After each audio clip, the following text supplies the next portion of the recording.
Hey guys, this is Chris, but my friends call me Stones. Thanks for checking out my channel, and thanks for checking out my latest video. A real quick one here, hopefully a real quick one. I definitely have to do it one take. It stopped raining finally. It's been raining all morning, and this is pretty much outside. Is about the only place that I have the space to kind of pull this off. So hopefully we can get this done before it might start raining again. I don't know, but I want to talk about returns because I've had quite a few lately. I know other resellers say that they come in threes. Well, it kind of came in threes for me. Technically a fourth one. We'll talk more about that later. But each one of these, I kind of have a problem with the return, and I want to show you and explain why I have a problem with these returns, even though the item has been returned and there was nothing that I could do about it. So wanted to make a video about it and kind of share that and talk about each one of these items and why it got returned and why I have a problem with it. So I don't care about my address, because if you buy anything from me, obviously you're going to get my address anyways. It's not private, it's not personal, but I did cover the names and the addresses of the people who sent these to me. So the first one here, and I already went ahead and cut these open even though I haven't actually looked in the contents of the package, is a return on a video game. SpiderMan for the PlayStation. Now, their argument is that I marked the listing for this video game as in very good condition, and they argued that it was not in very good condition, and that's why they wanted to return it. Now, I don't know what your opinion is. This is my opinion. Now, I hate the fact that eBay requires you to put a condition on certain used items. I don't know why they don't make you do that on all the items. So why do they make you do it on some items? I don't know, like books you have to put condition, video games you have to put condition, things like that. But then other media, like cassette tapes and VHS you do have to put condition, but like cassette tapes you can put grades of the different parts of the cassette tape, same as vinyl. You can put near mint, very good, very fine, very similar to the grading system that we used when I was a manager of a comic book store. But for some reason they don't make you do that on vinyl and cassettes and that type of thing. You can bypass that if you want, which I actually choose to do. Anytime you don't have to be specific about an item, I'm not specific. But with video games, books, VHS, and I believe even DVDs and CDs, they make you put the condition of the item, and to me it's subjective, right? Your very good could be my good. My near mint or excellent condition could be your poor. I don't know. But it's subjective, and my point is this person, I said it was very good condition. They were arguing that it isn't. My argument is, with any video game, if the game is complete, if the case is in one piece, if the manual is there and not torn, ripped, written in, if the game is in decent condition, to me that is at least very good. So my question to this buyer, when they said that they didn't think it was in very good condition, I asked him, well, there's only two other conditions below that. So what is your definition of those two other conditions? So there's good below that and poor below that. Well, in my opinion, poor is just the disc scratched up, beat up. It's the worst you can get. And then good is pretty much, maybe you'll get the case, but the case has cracks in it. Maybe there's no manual. To me, if something's not complete, it's automatically good condition. Or it could be complete, but really beaten up. That, in my opinion, is what is good condition.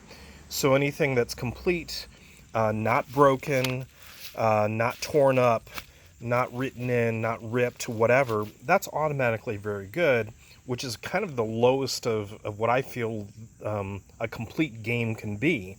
To be honest, I think this is actually better than very good. But I was playing it on the safe side, and I listed it as very good because it is complete. The case is not cracked. The manual's there. The graphics are bold on the game.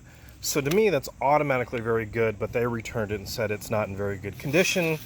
But buyer always wins in these situations, and I had to accept the return. So I'm just going to relist that. So there you go. So this is another return. This is a brand. I had 2 of these, and I showed these on my Instagram accounts. I bought 2 of these. Now I broke it open from the bottom so it'd be easier for me to get to. But this is some sort of meditation headband, and I bought 2 of these brand new at a yard sale for 20 bucks a piece. I think it was 20 bucks a piece. And they sell in brand new condition for $189. Is what I sold them for, $190. I sold the first one, no problem, no complaints. And then the second one sold for the full price. And then they contacted me and said that they didn't believe it was new condition, that it was not connecting to Bluetooth. And they were saying that there appeared to be some corrosion on the contacts, which I don't know what that is. It's probably this thing right there. I actually am not familiar at all with this product, but it looks like there's some sort of contacts there. Now I don't know if that's supposed to be like that. It looks like it is. So I'm gonna check this product and see if it works. I think they just kind of had buyer's regret and wasn't as cool because it's like meditation headband or what is this thing? I don't know. It says meditation made easy. It's a brain sensing headband. It's the Muse 2. Again, I paid 20 bucks a piece for these.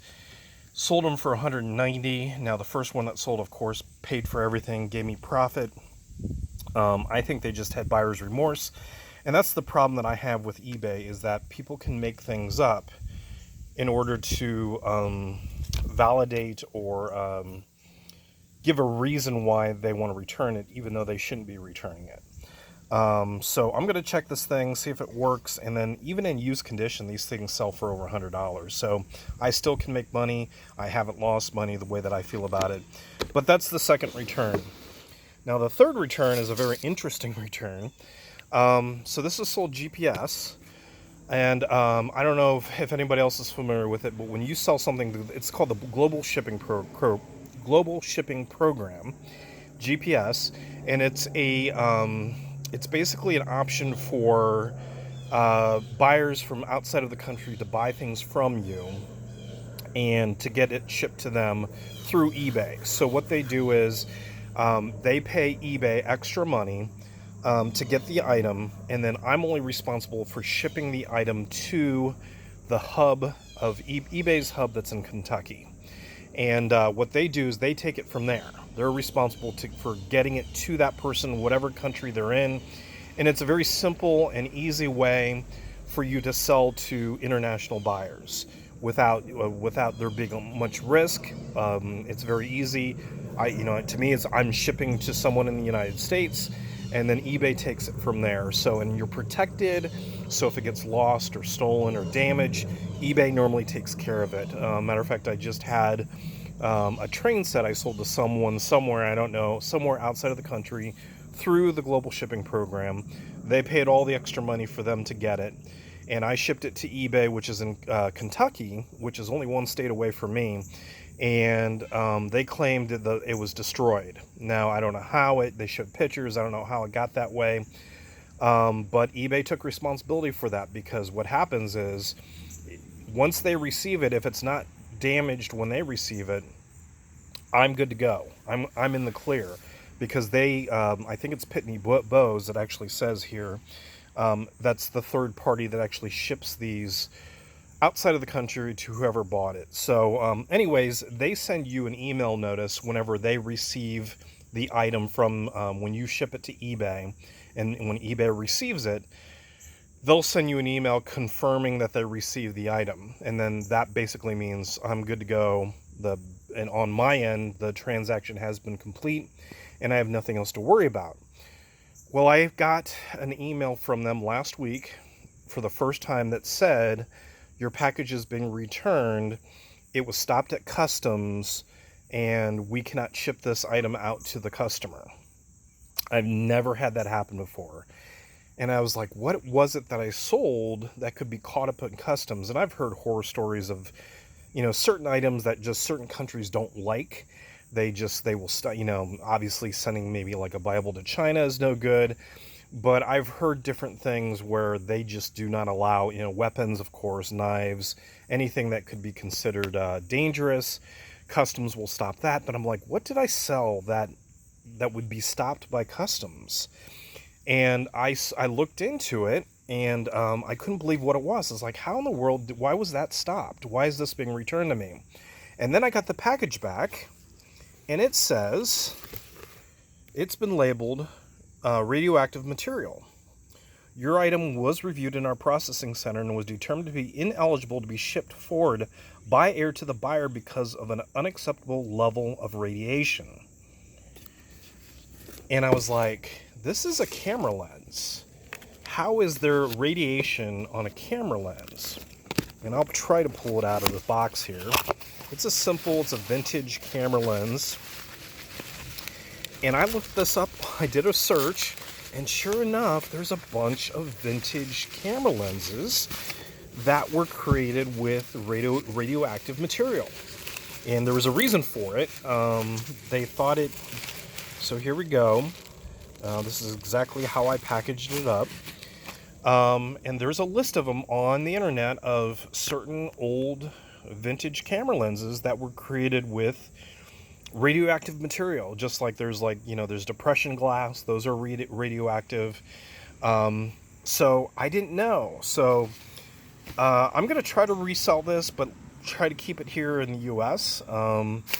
From what I read, it's not that bad. It's just that some countries get really picky about it and don't want that crossing the border into their country, and I get it, I guess. So I'll relist this, and I contacted eBay because I didn't know exactly how that worked with global shipping because, again, the customer paid eBay a lot more money to get this. They didn't pay me, they paid eBay. And I asked if they would get a refund because of this, and they said, yeah, the customer will get a refund. So that's the third return. The fourth return is not something that I'm going to open because I hope that we get an answer or a solution to this, and I'm going to ship it right back out. So this is one of the printer heads that I get at recycling events. This is the HB, it's the printer head for the HP Office Jet Pro series that I talk about. Matter of fact, my last video, I got two of them at the recycling event, and this is the removable printer head that I sell for $100 on eBay. Now, this one came back to me, and you can see here it says return to sender. And what would you do in this situation? So what I did is I just waited because I've had packages returned to me in the past from from sending it to the buyer, and I've had situations where the buyer found out that they gave me the wrong address. I've heard nothing at all from certain ones. This person, this company reached out to me and said, we gave you the wrong address, can you resend it?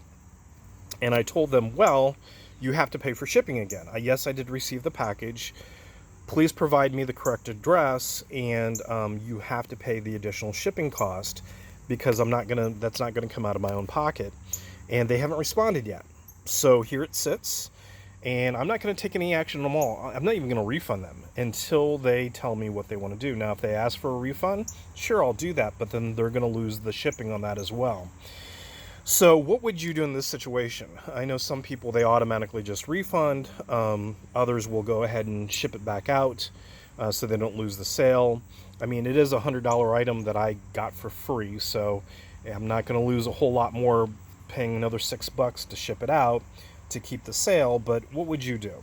Would you say, right now it's actually been a couple of weeks, they haven't responded. Would you take any action at all? Would you wait to see if they say anything at all or do anything? Let me know. So that's returns for me. And again, they came in threes, technically came in fours, but let me know what you would do. What's your opinion on returns, and what would you do in all these situations? Thanks for watching.